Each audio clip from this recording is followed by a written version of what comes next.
Welcome to today's deep dive.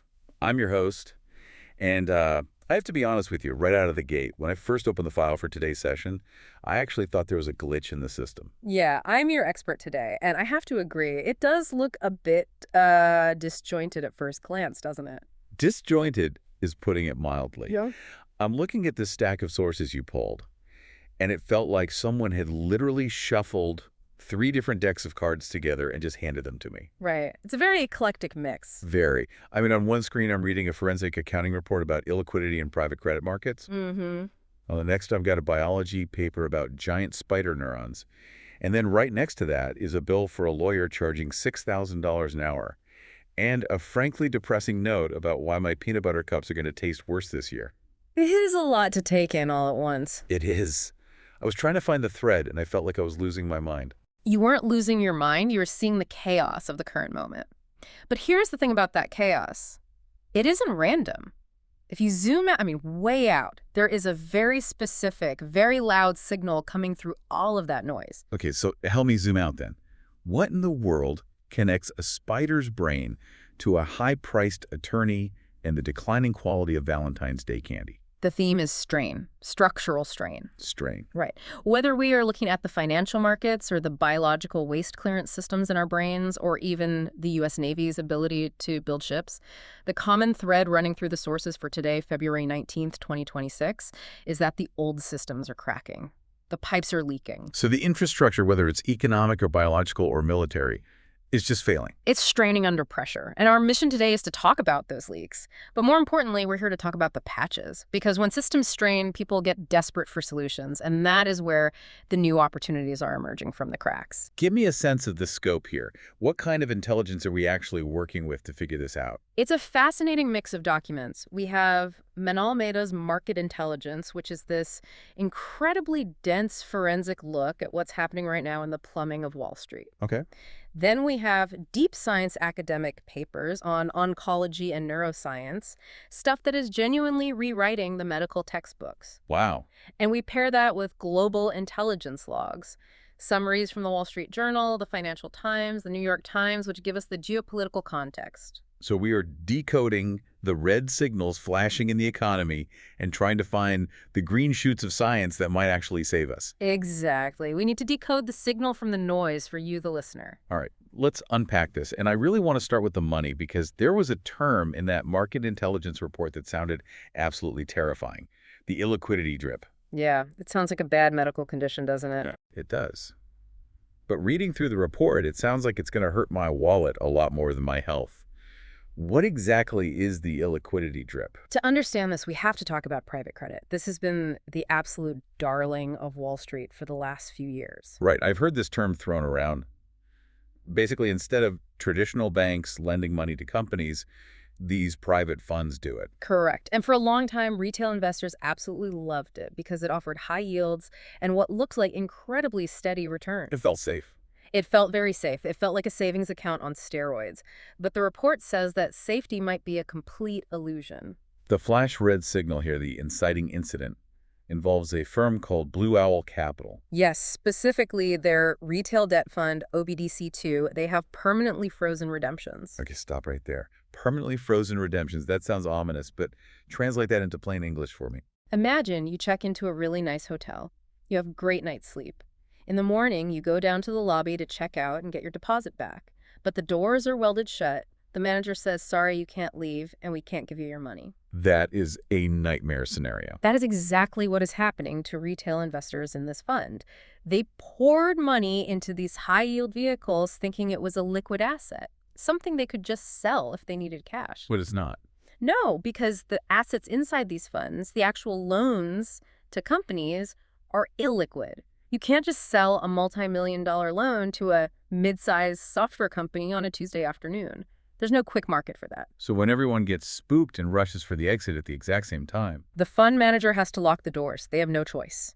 But here is the deeper issue, and this is where Manal Mehta's analysis gets really forensic and honestly a bit cynical. It's not just about being stuck, it's about value. What do you mean by value? Well, in the public stock market, you know exactly what a share of Apple is worth every single second of the day. Right, because it's actively traded. Exactly. That's called mark to market. But in private credit, these assets are what accountants call level 3 assets. Level 3. I feel like I should know what that means, but I don't. It's essentially accounting speak for we're guessing. They're kidding. Okay, that's a bit uncharitable, but practically, level 3 assets are valued based on internal models, not actual market prices.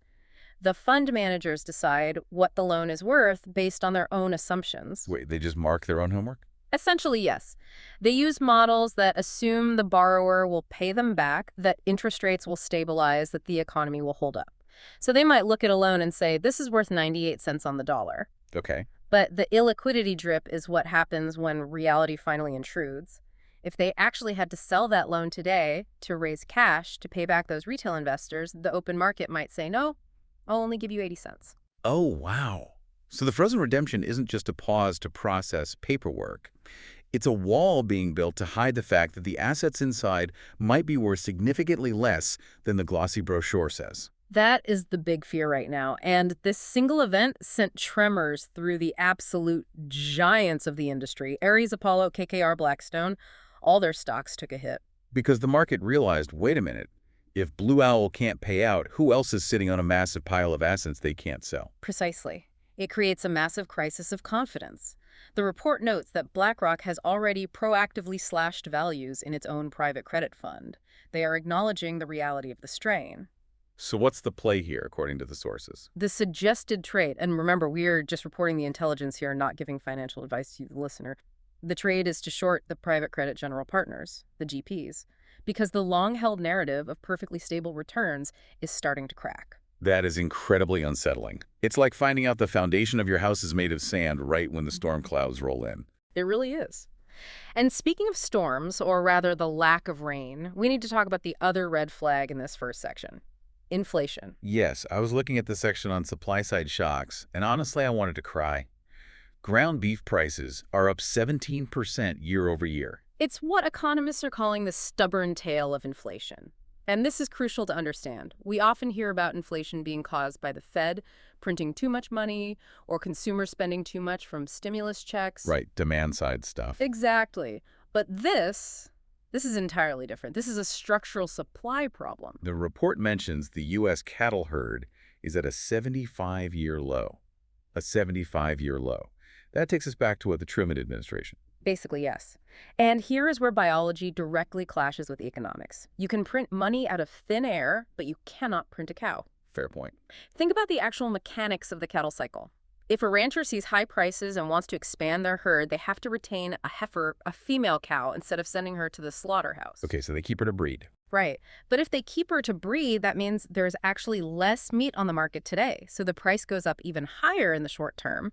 Then it takes 9 months for gestation and another 2 years for that new calf to grow to market weight. So the solution to high prices, which is breeding more cows, actually makes prices higher for years before it helps at all. Exactly. It's a biological lag. The report clearly states we won't see meaningful herd rebuilding until 2028 at the earliest. So if you like burgers, you are going to be paying a premium for the next 2 years minimum. That is brutal.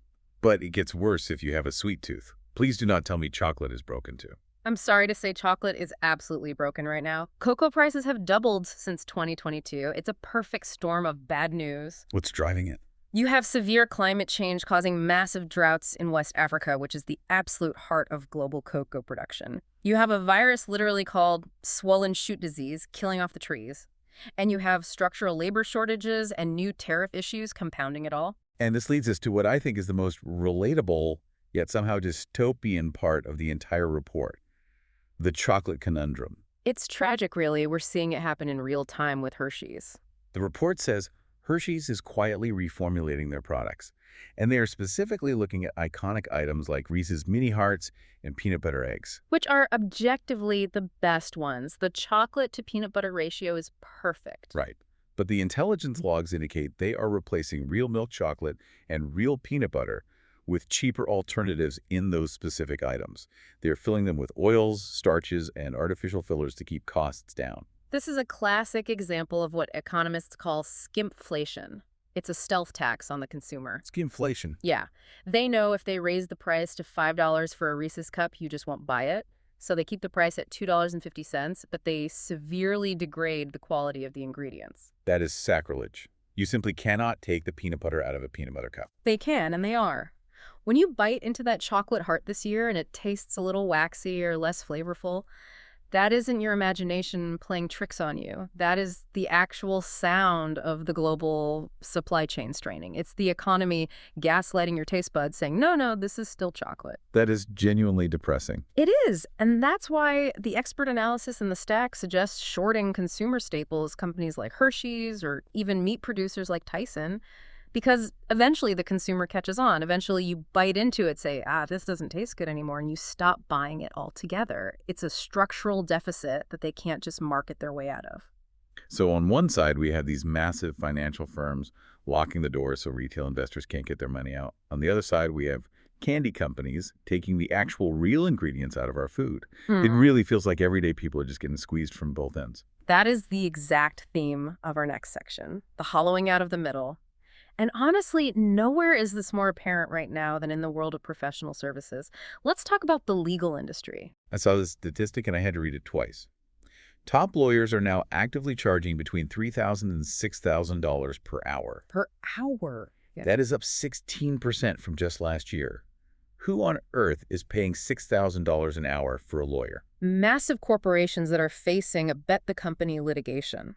If you are a tech giant facing an existential antitrust breakup or a pharma company defending a patent worth billions in revenue, you do not care about the hourly rate. You want the absolute best human brain on the planet in your corner. You want the magician. Right, you want the person who wins. But here is the massive paradox in the source material. At the exact same time that rates are skyrocketing at the very top, corporations are aggressively adopting AI for all their routine legal tasks. Exactly. They're rolling out tools like Microsoft Copilot Legal or heavily specialized legal LLMs to handle the grind. So what happens to the junior lawyer?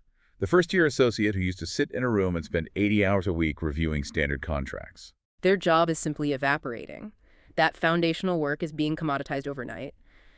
The value of having a human review a standard non-disclosure agreement is rapidly dropping to zero because an AI can do it with high accuracy in about 4 seconds. So the legal market is physically splitting in two. It's a complete bifurcation. We are seeing the rise of a barbell economy. On one end of the barbell, you have AI doing the high-volume, low-complexity work for pennies. On the other end, you have elite human partners charging an absolute fortune for high-level bespoke strategy. But middle. The middle is hollow. The mid-tier firm, the standard billable hour for average work, that is disappearing fast. The intelligence report actually suggests shorting mid-tier law firms as an investment strategy. Yeah. But how do you actually do that in practice? You can't usually short a private partnership. No, you can't short the law firm itself. But Manal Mehta's forensic analysis points out that you can short the physical infrastructure that supports them. Like what commercial real estate? Exactly. Think about it. Who currently rents those massive, expensive glass towers in downtown Chicago or New York? Law firms, accounting firms, consultants. If they stop hiring armies of junior associates because AI does all the baseline work, they don't need the desks. They don't need the square footage.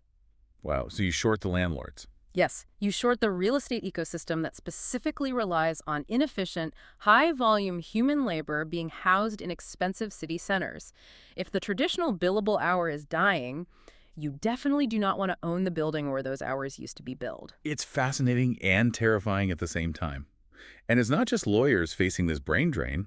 The report mentions the U.S. Navy admitting failure in a way that feels genuinely historic. This is a huge story from the intelligence logs that flew under the radar for a lot of people. Right. For the first time since World War II, the U.S. Navy is hiring a private commercial company to oversee a major shipbuilding project, specifically the new Marine Corps landing ships. Wait, isn't overseeing shipbuilding the Navy's core job? Like literally the main reason they exist? It absolutely used to be. But the report highlights a critical and growing issue at NAVSEA, the Naval Sea Systems Command. They have fundamentally lost their internal technical expertise. How does an institution like the Navy just lose its expertise? It's a slow bleed. Over the years, due to constant budget cuts, efficiency drives, and frankly, the massive financial allure of the private sector, the Navy hollowed out its workforce. The report notes NAVSEA lost 10% of its entire workforce just last year alone. 10% in 1 year. Yeah. But it's not just losing warm bodies, it's losing the brains. The senior engineers, the veteran project managers, they all left for better paying jobs. So the Navy literally doesn't have the brain power left in the building to manage a complex construction project anymore. That is their own admission. They are, quote, less capable, unquote, to manage these programs now, so they have to turn to the commercial sector. They are being forced to privatize the oversight itself. This feels like another massive example of the hollow middle we were just talking about. The government institution has been hollowed out. So who actually wins here? The private defense contractors, companies like General Dynamics or HII, the corporations that actually paid up and retained the engineering talent. If the government can't manage the project themselves, they will be forced to pay a massive premium to a private entity who can. It's the exact same story as the lawyers. If you have the top-tier expertise, you win big. If you're just part of the bureaucratic middle, you lose. It really reinforces that core theme. The systems are straining, the Navy can't build ships, the lawyers are either too expensive or too robotic. It just feels like traditional institutions are crumbling under the weight of their own complexity. Which perfectly brings us to the institution that is perhaps under the most intense fire right now globally, social media. Oh boy, Mark Zuckerberg. Yes. The bill for the addiction tax is finally coming due. I saw the global headlines on this. Zuckerberg was out in California testifying in what the media is calling an addiction trial. Reading the summaries, it sounds exactly like a big tobacco trial from the late 90s. That is the perfect historical analogy. And just like the big tobacco trials, it all comes down to internal communications. What they knew and when they knew it. He got absolutely grilled on the stand, right? Grilled is putting it lightly. He was pressed hard on underage user metrics and internal engagement goals. The plaintiffs are forcefully arguing that these platforms were designed intentionally to create a chemical dopamine loop that specifically hooks developing teenage brains. And the leaked internal documents seem to back that assertion up completely. They are damning, and the litigation is piling up incredibly fast. The logs show there are currently 3,000 lawsuits pending against Meta and Google's YouTube platform. 3,000. I also saw that Snapchat and TikTok are already quietly settling their cases. They seem to want to make this go away as fast as possible. They see the writing on the wall. They know that if this actually goes to a jury trial, the punitive damages could be astronomical. But honestly, it's not just the lawsuits that are the problem for them. It's the wave of global regulation. Look at what happened in Australia. Australia went completely nuclear. They outright banned social media for anyone under the age of 16. And Europe and several parts of Asia are actively considering doing the exact same thing. Now, think about the core business model of these platforms. They rely on hooking users when they are young to secure lifetime engagement.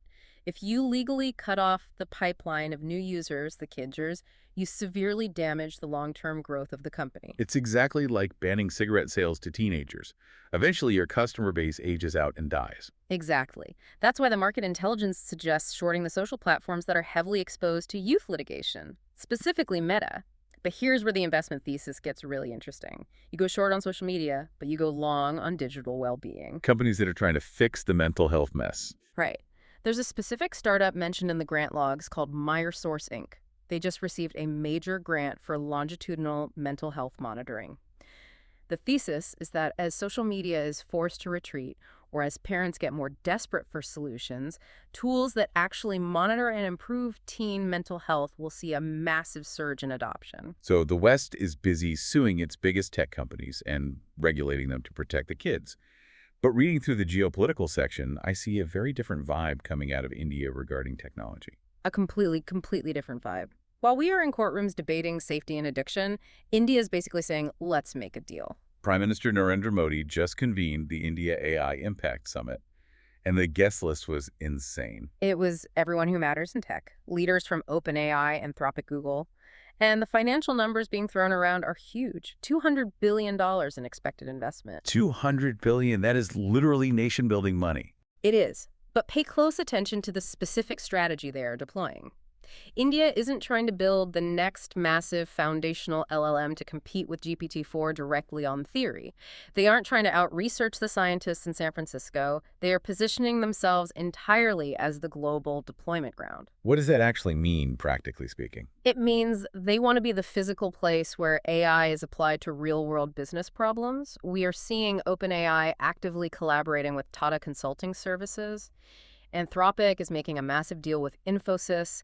They're taking an incredibly pragmatic approach to the technology. It feels like a massive contrast in underlying philosophy. It is. The West is currently gripped by what you might call safetyism.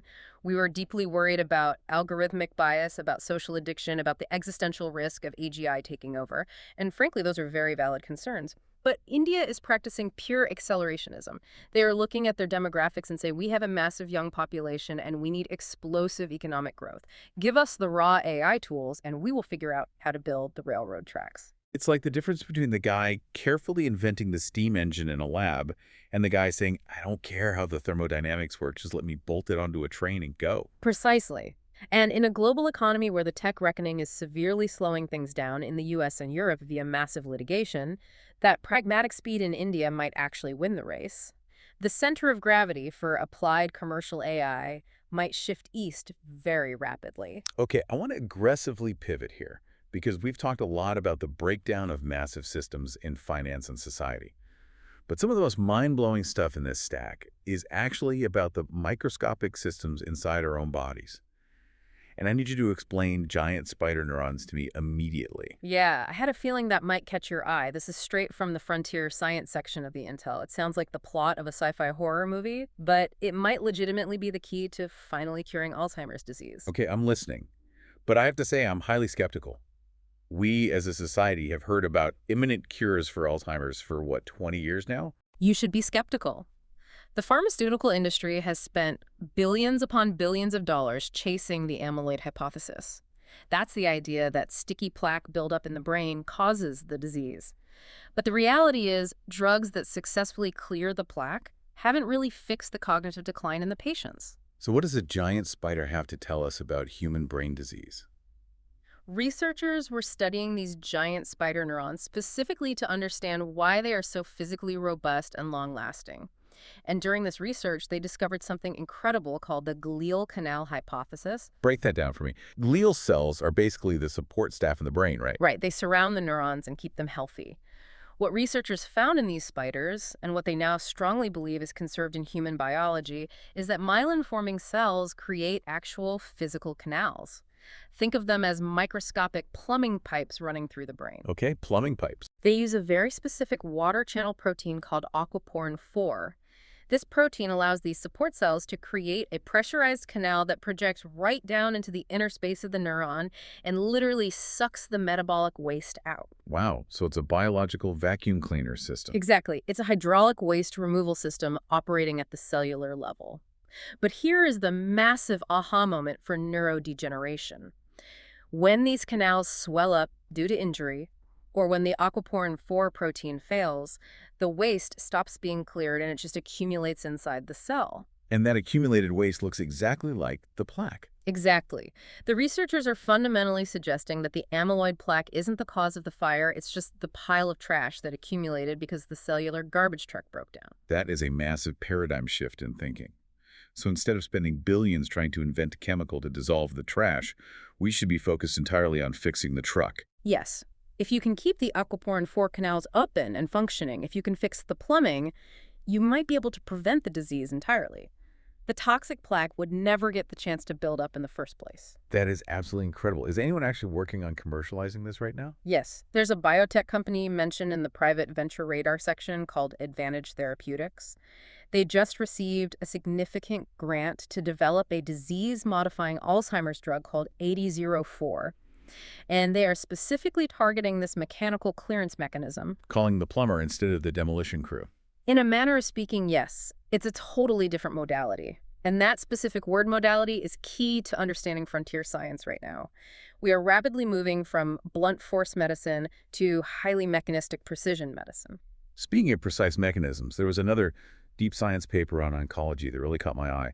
Something about the SDING pathway. This one is equally revolutionary. STING usually stands for stimulator of interferon genes.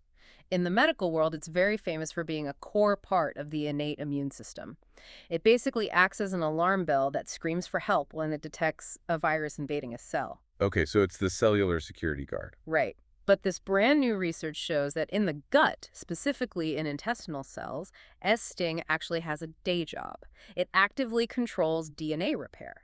Wait, so if the S-sting pathway is missing or mutated, The DNA simply doesn't get repaired when it gets damaged. The chromosomes become highly unstable, and that instability directly leads to cancer, specifically colorectal cancer. so it's not just about triggering immunity, it's about basic daily maintenance of the cell's blueprint. Exactly. But here is the green shoot in the research. The scientists found that when esting is missing, the resulting cancer cells become incredibly dependent on another specific protein called CDK1 just to survive. Why do they become dependent on that one protein?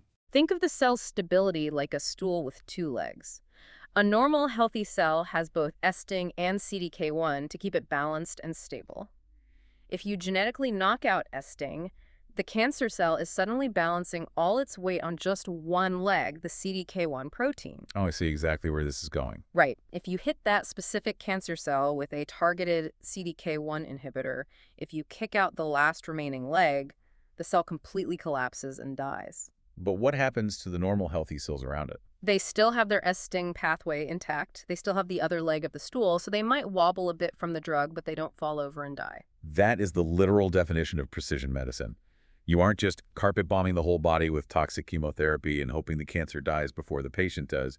You are finding the one specific broken part and brutally exploiting it. It's a concept called synthetic lethality, and it opens up a massive commercial opportunity for major pharma companies like AstraZeneca or Merck, who are heavily working in this space. It's not just treating the cancer, it's outsmarting the cancer using its own genetic defects against it.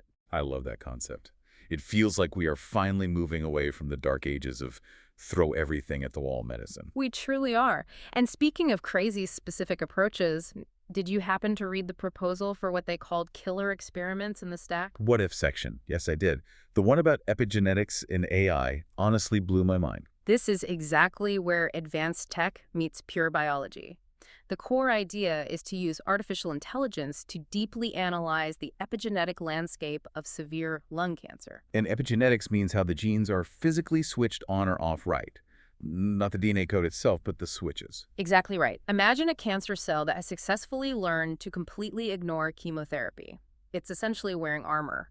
It has strategically switched off the specific genes that make it vulnerable to the drugs. Okay, makes sense. The proposed killer experiment uses a new class of drugs called spliceosome inhibitors, which affect how RNA is processed in the cell to forcibly strip that epigenetic armor off, to essentially resensitize the cancer so that the traditional cheap chemotherapy drugs suddenly work perfectly again. That's incredible.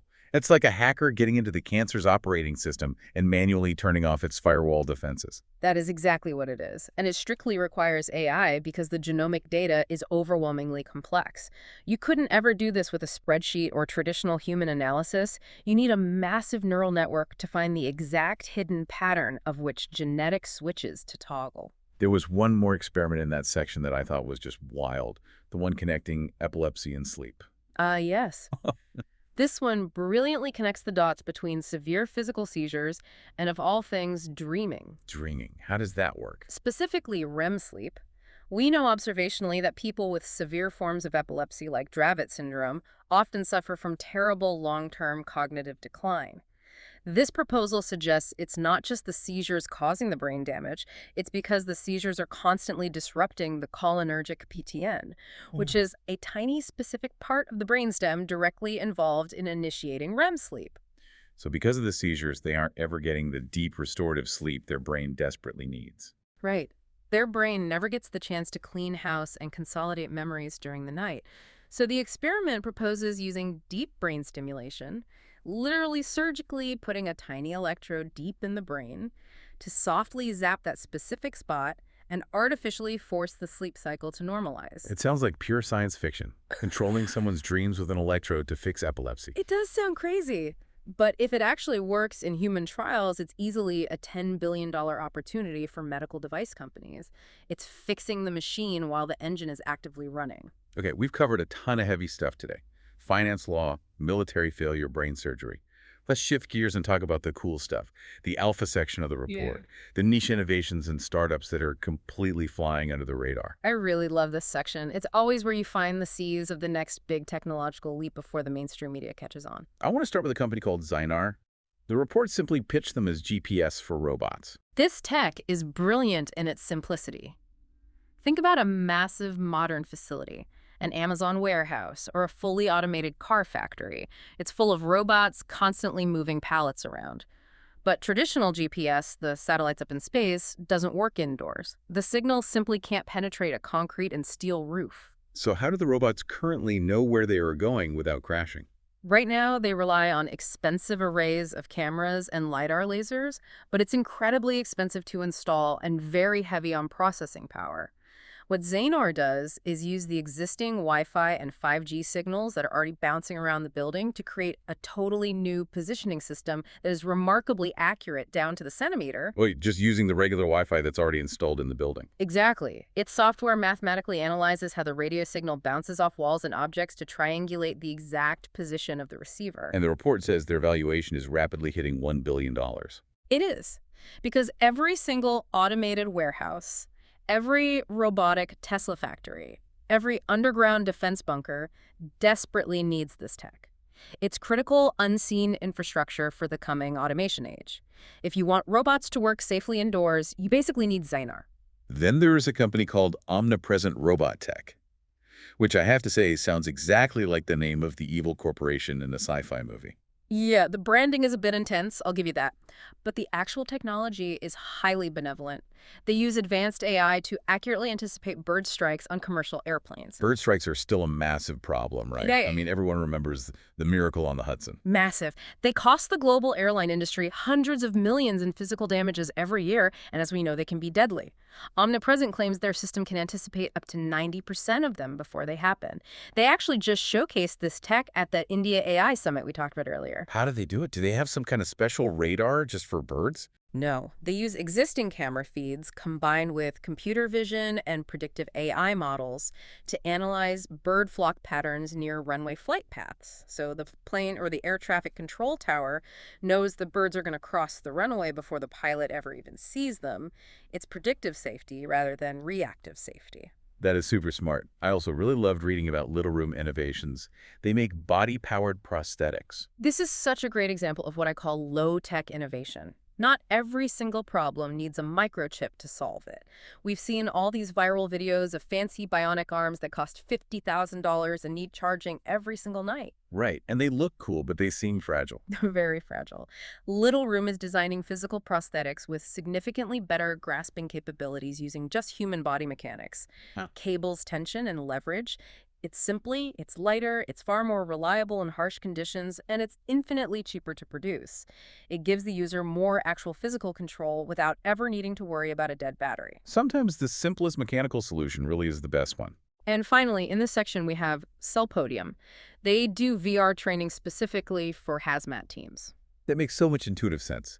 You can't exactly practice a massive chemical spill in real life without spilling dangerous chemicals. Exactly. You can't just say, okay, team, today we're going to release highly toxic chlorine gas in the cafeteria just to see how fast you respond. You can't do it. But virtual reality allows them to train for the absolute worst case scenario. The sights, the sounds, the visual chaos of a crisis without any of the physical risk. It's the perfect specialized use case for VR technology. Okay, let's do a rapid-fire round of the contrarian stock ideas from the intelligence logs. These are the investment ideas that go completely against the current mainstream narrative. Let's do it. First up on the list is Angie Inc., formerly Angie's List. The report says everyone hates it right now. Everyone hates it because the dominant Wall Street narrative is that AI will completely replace the need to search for a plumber or a contractor. The fear is you'll just have an agentic AI on your phone that independently finds the leak, gets 3 quotes, and automatically books the repair. So why do you need Angie's directory? That makes sense. So why is the report saying it's a contrarian buy? Because of the balance sheet. Yeah. They currently have $350 million in pure cash. The contrarian argument is that the market is currently pricing their stock as if they are facing immediate bankruptcy tomorrow. But they are sitting on a massive pile of gold. If management can pivot the business model even slightly, the upside is huge simply because the stock is so heavily beaten down. Next on the list is Hershey again, but this time specifically as a short position. We talked extensively about this earlier. The raw inputs like cocoa and sugar are structurally highly expensive due to climate and labor issues. The product quality is actively going down via skimpflation. And most importantly, the generational brand value is at serious risk. The contrarian view here is that the broader stock market hasn't fully realized how permanent this problem actually is. Retail investors think it's just a bad quarter. The intelligence sources strongly believe it's going to be a bad decade for confectionery companies. Okay, third one. Uber versus the robo-taxis. Uber stock is currently down because everyone is terrified that Waymo or Tesla is going to completely eat their lunch with fully autonomous robotaxis. Which, I mean, robo-taxis clearly are the future. They absolutely are. But Uber's argument, and the contrarian bullish case presented in the logs, is that the network itself is the ultimate moat. Uber has the localized demand. They have the app already installed on literally everyone's phone with their credit card attached. Waymo has the cool autonomous cars, but they don't have the massive built-in global customer base yet. So Uber just becomes the aggregator for everyone else's cars. Exactly. Uber aims to become the Expedia for robotaxis. As a consumer, you don't really care who manufactured the robot car. You just open the Uber app out of habit to call it. If that dynamic holds true, Uber wins, regardless of who builds the best self-driving car. Last one on the rapid-fire list. Trump's energy strategy. The all-of-the-above energy policy. The incoming administration is aggressively pushing fossil fuels, natural gas, nuclear, everything. Chris Wright, the new energy secretary, is publicly downplaying immediate climate urgency relative to the goal of ending global energy poverty. Which is obviously highly controversial politically. It's very highly controversial. But remember, we aren't here to debate the politics. We are just here to look at the market impact. From a pure investment standpoint, the stated policy is incredibly bullish for domestic natural gas producers like EQT and for the pipeline infrastructure companies. Right. Regardless of how you personally feel about the climate politics, the massive government tailwind is undeniably there for traditional energy infrastructure to expand rapidly. It's the pragmatic trade again. Follow the actual policy being written, not the public sentiment on Twitter. Always follow the policy. That's where the money goes. So we have been absolutely all over the map today, from giant spider brains to $6,000 lawyers to Indian AI deployment summits.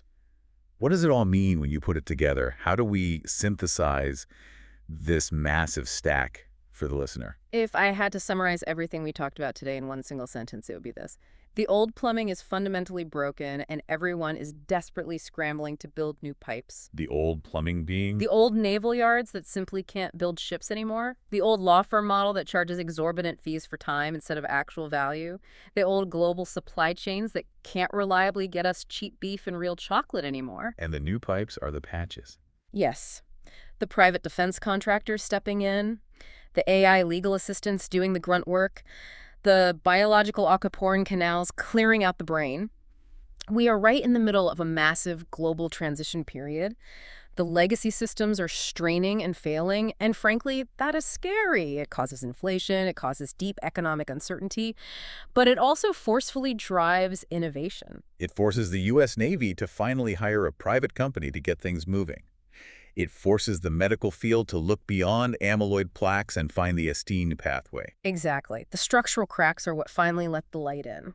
But I have to say, I keep coming back to that terrifying thought we had earlier about the middle. The hollow middle. Yeah, we talked about AI completely taking over the low-end legal work. We talked about massive corporations hiring the absolute highest-end lawyers. We talked about average service directories like Angie being disrupted by agentic AI. It raises a very provocative and uncomfortable question for everyone listening to this right now.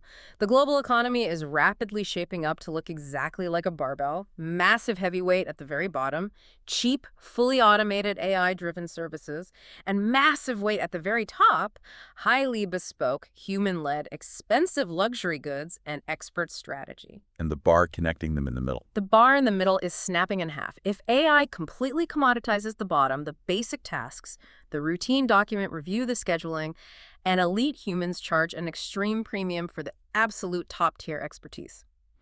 Where exactly does that leave the average mid-tier accountant?